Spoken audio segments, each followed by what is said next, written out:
ओम शांति। आज 24 फरवरी 2025 की साकार मुरली। आज बाबा ने कहा, मीठे बच्चे, ये रूहानी हॉस्पिटल तुम्हें आधा कल्प के लिए एवर हेल्दी बनाने वाली है। यहाँ तुम देही अभिमानी होकर बैठो। प्रश्न, धंधा आदि करते भी कौन सा डायरेक्शन बुद्धि में याद रहना चाहिए?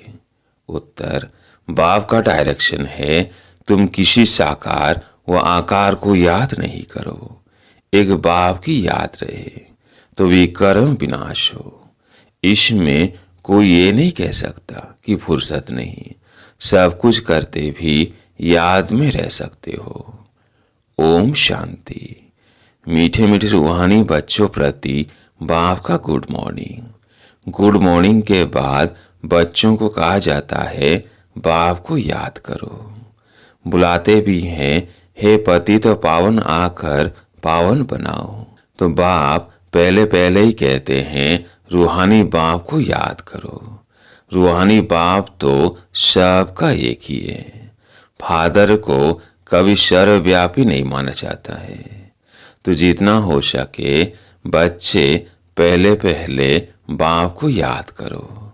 कोई भी साकार व आकार को याद नहीं करो, सिवाय एक बाप के। यह तो बिल्कुल सहज है ना। मनुष्य कहते हैं हम बिजी रहते हैं, फुर्सत नहीं, परंतु इसमें तो फुर्सत सदैव है। बाप युक्ति बतलाते हैं। यह भी जानते हो बाप को याद करने से ही हमारे पाप भस्म होंगे। मुख्य बात है यह, धंधे आदि की कोई मना नहीं है। वह सब करते हुए शिव बाप को याद करो तो विकर्म विनाश हो। यह तो समझते हैं हम पतित हैं। साधु संत ऋषि मुनि आदि सब साधना करते हैं। साधना की जाती है भगवान से मिलने की। सो जब तक उनका परिचय न हो तब तक तो मिल नहीं सकते। तुम जानते हो बाप का परिचय दुनिया में कोई को भी नहीं है। देह का परिचय तो सबको है। बड़ी चीज का परिचय झट हो जाता है। आत्मा का परिचय तो जब बाप आए तब समझाए। आत्मा और शरीर दो चीजें हैं। आत्मा एक स्टार है और बहुत सूक्ष्म है, उनको कोई देख नहीं सकते। तो यहाँ जब आकर बैठते हैं तो देही अभिमानी होकर बैठना है। यह भी एक हॉस्पिटल है ना, आधा कल्प के लिए एवर हेल्दी होने की। आत्मा तो है अविनाशी, कहीं विनाश नहीं होती। आत्मा का ही सारा पाठ है। आत्मा कहती है मैं कहीं विनाश को नहीं पाती हूँ। इतनी सब आत्माएं अविनाशी हैं, शरीर है विनाशी। अब तुम्हारी बुद्धि में यह बैठा हुआ है कि हम आत्मा अविनाशी हैं। हम 84 जन्म लेते हैं। यह ड्रामा है। इसमें धर्म स्थापक कौन कौन कब आते हैं, कितने जन्म लेते होंगे, यह तो जानते हो। 84 जन्म जो गाए जाते हैं जरूर किसी एक धर्म के होंगे। सभी के तो हो न सके। सब धर्म इकट्ठे तो आते नहीं। हम दूसरों का हिसाब क्यों बैठ निकाले? जानते हैं फलाने फलाने समय पर धर्म स्थापन करने आते हैं, उसकी फिर वृद्धि होती है। सब सतो प्रधान से तमो प्रधान तो होने ही है। दुनिया जब तमो प्रधान होती है तब फिर बाप आकर सतो प्रधान सतयुग बनाते हैं। अभी तुम बच्चे जानते हो हम भारतवासी ही फिर नई दुनिया में आकर राज्य करेंगे और कोई धर्म नहीं होगा। तुम बच्चों में भी जिनको ऊंच मर्तबा लेना है वह जास्ती याद में रहने का पुरुषार्थ करते हैं और समाचार भी लिखते हैं कि बाबा हम इतना समय याद में रहता हूँ। कई तो पूरा समाचार लज्जा के मारे देते नहीं। समझते हैं बाबा क्या कहेंगे, परंतु मालूम तो पड़ता है ना। स्कूल में टीचर स्टूडेंट को कहेंगे ना कि तुम अगर पढ़ेंगे नहीं तो फेल हो जाएंगे। लौकिक माँ बाप भी बच्चे की पढ़ाई से समझ जाते हैं। यह तो बहुत बड़ा स्कूल है, यहाँ तो नंबर वार बिठाया नहीं जाता है, बुद्धि से समझा जाता है। नंबर वार तो होते ही है ना। अब बाबा अच्छे अच्छे बच्चों को कहाँ भेज देते हैं, वो फिर चले जाते हैं तो दूसरे लिखते हैं हमको महारथी चाहिए, तो जरूर समझते हैं वो हमसे होशियार नामी ग्रामी हैं। नंबर वार तो होते हैं ना। प्रदर्शनी में भी अनेक प्रकार के आते हैं, तो गाइड से भी खड़े रहने चाहिए जांच करने के लिए। रिसीव करने वाले तो जानते हैं यह किस प्रकार का आदमी है, तो उनको भी इशारा करना चाहिए कि इनको तुम समझाओ। तुम भी समझ सकते हो, first grade, second grade, third grade सब है। यहाँ तो सब की सर्विस करनी है। कोई बड़ा आदमी है तो जरूर बड़े आदमी की खातिरी तो सब करते ही है, यह कायदा है। बाप अथवा टीचर बच्चों की क्लास में महिमा करते हैं, यह भी सबसे बड़ी खातिरी है। नाम निकालने वाले बच्चों की महिमा अथवा खातिरी की जाती है। यह फलाना धनवान है, रिलीजियस माइंडेड है, यह भी खातिरी है ना। अब तुम ये जानते हो ऊंच तुंच भगवान है, कहते भी हैं ब्रोवर ऊंचते ऊंच है, परंतु फिर बोलो उनकी बायोग्राफी बताओ तो कह देंगे सर्वव्यापी है, बस एकदम नीचे कर देते हैं। अब तुम समझा सकते हो सबसे ऊंचे ते ऊंचे भगवान, वह है मूल वतन वासी। सूक्ष्म वतन में है देवताएं, यहाँ रहते हैं मनुष्य, तो ऊंच तुंच भगवान वो निराकार ठहरा। अभी तुम जानते हो हम जो हीरे मिसल थे सो फिर कौड़ी मिसल बन पड़े हैं, फिर भगवान को अपने से भी जास्ती नीचे ले गए हैं, पहचानते ही नहीं हैं। तुम भारतवासियों को ही पहचान मिलती है, फिर पहचान कम हो जाती है। अभी तुम बाप की पहचान सबको देते जाते हो, ढेरों को बाप की पहचान मिलेगी। तुम्हारा मुख्य चित्र है ही यह त्रिमूर्ति गोला झाड़, इनमें कितनी रोशनी है। यह तो कोई भी कहेंगे यह लक्ष्मी नारायण सतयुग के मालिक थे। अच्छा, सतयुग के आगे क्या था यह भी अभी तुम जानते हो। अब यह कलयुग का अंत और है भी प्रजा का प्रजा पर राज्य। अभी राजाई तो है नहीं, कितना फर्क है। सतयुग के आदि में राजाएं थे और अभी कलयुग में भी राजाएं हैं। बल कोई वो पावन नहीं है, परंतु कोई पैसा देकर भी टाइटल ले लेते हैं। महाराजा तो कोई है नहीं, टाइटल खरीद कर लेते हैं। जैसे पटियाला का महाराजा, जोधपुर बीकानेर का महाराजा, नाम तो लेते हैं ना। यह नाम अविनाशी चलाता है। पहले पवित्र महाराजाएं थे, अब है अपवित्र महाराजाएं। अक्षय चलाता है। इन लक्ष्मी नारायण के लिए कहेंगे ये सतयुग के मालिक थे। किसने राज्य लिया अभी तुम जानते हो। राजाई की स्थापना कैसे होती है। बाप कहते हैं मैं तुमको अभी पढ़ाता हूँ 21 जन्मों के लिए। वो तो पढ़कर इसी जन्म में ही बैरिस्टर आदि बनते हैं। तुम अभी पढ़कर भविष्य महाराजा महारानी बनते हो। ड्रामा प्लेन अनुसार नई दुनिया की स्थापना हो रही है।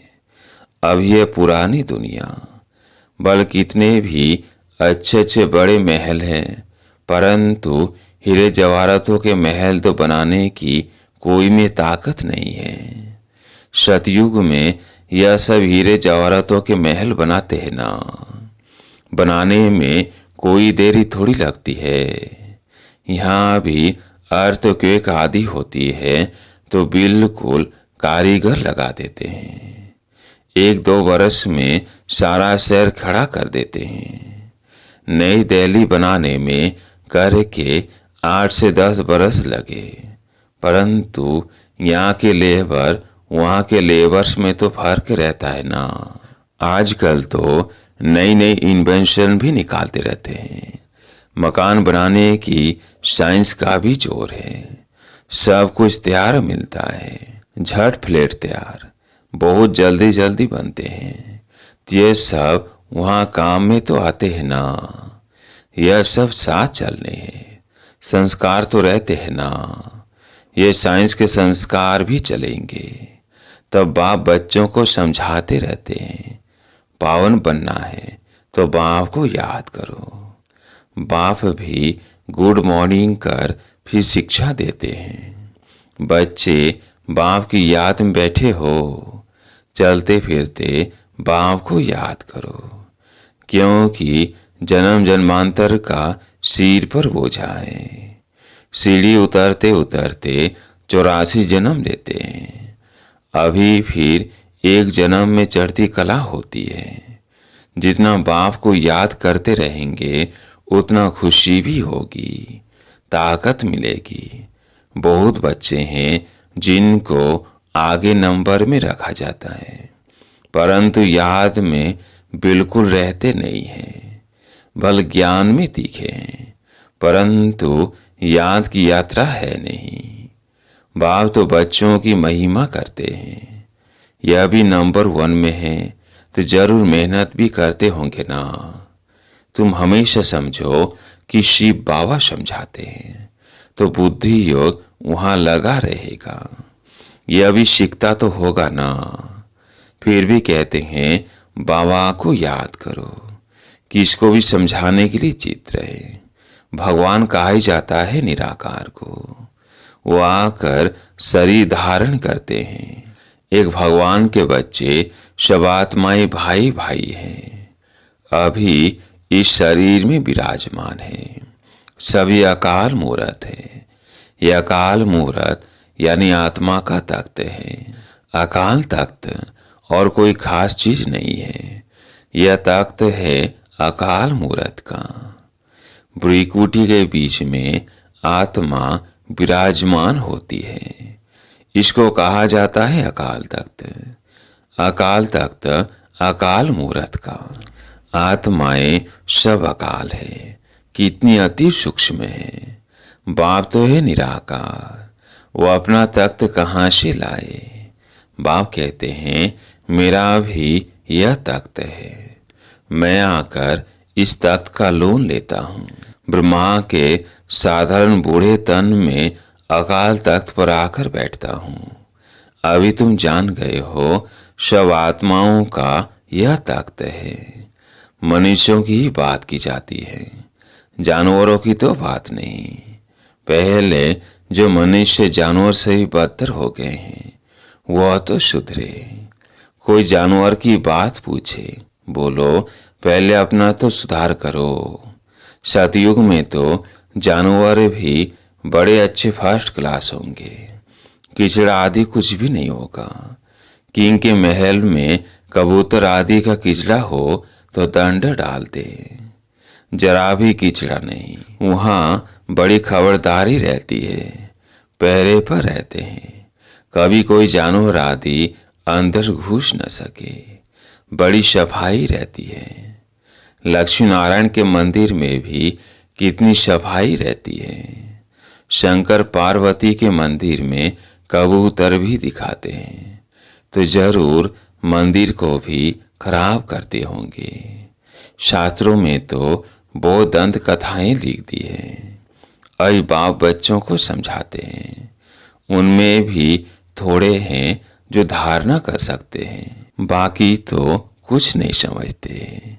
बाप बच्चों को कितना प्यार से समझाते हैं, बच्चे बहुत बहुत मीठे बनो, मुख से सदैव रहकर निकलते रहे। तुम हो रूप बसंत, तुम्हारे मुख से पत्थर नहीं निकलने चाहिए। आत्मा की ही महिमा होती है। आत्मा कहती है मैं प्रेसिडेंट हूँ, फलाना हूँ, मेरे शरीर का नाम यह है। अच्छा, आत्माएं किसके बच्चे हैं? एक परमात्मा के। तो जरूर उनसे वर्षा मिलता होगा। वो फिर सर्वव्यापी कैसे हो सकता है? तुम समझते हो हम भी पहले कुछ नहीं जानते थे, अभी कितनी बुद्धि खुली है। तुम कोई मंदिर में जाएंगे, समझेंगे यह तो सब झूठे चित्र है। 10 भुजाओं वाला हाथी की सूंड वाला कोई चित्र होता है क्या? यह सब है भक्ति मार्ग की सामग्री। वास्तव में भक्ति होनी चाहिए एक शिव बाबा की, जो सबका सदगति दाता है। तुम्हारी बुद्धि में है या लक्ष्मी नारायण भी 84 जन्म लेते हैं, फिर ऊंचते जो बाप ही आकर सबको सदगति देते हैं। उनसे बड़ा कोई है नहीं।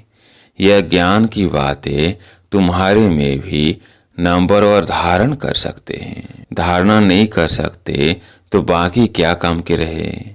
कई तो अंधों की लाठी बनने के बदले अंधे बन जाते हैं। गौ जो दूध नहीं देती तो उसे पिंजरपुर में रखते हैं। यह भी ज्ञान का दूध नहीं दे सकते हैं। बहुत है जो कुछ पुरुषार्थ नहीं करते, समझते नहीं कि हम कुछ तो किसका कल्याण करें। अपनी तकदीर का ख्याल ही नहीं रहता है, बस जो कुछ मिला सो अच्छा। तो बाप कहेंगे इनकी तकदीर में नहीं है। अपनी सदगति करने का पुरुषार्थ तो करना चाहिए। देही अभिमानी बनना है। बाप कितना ऊंचते ऊंच है, और आते देखो कैसे पति दुनिया पति शरीर में है।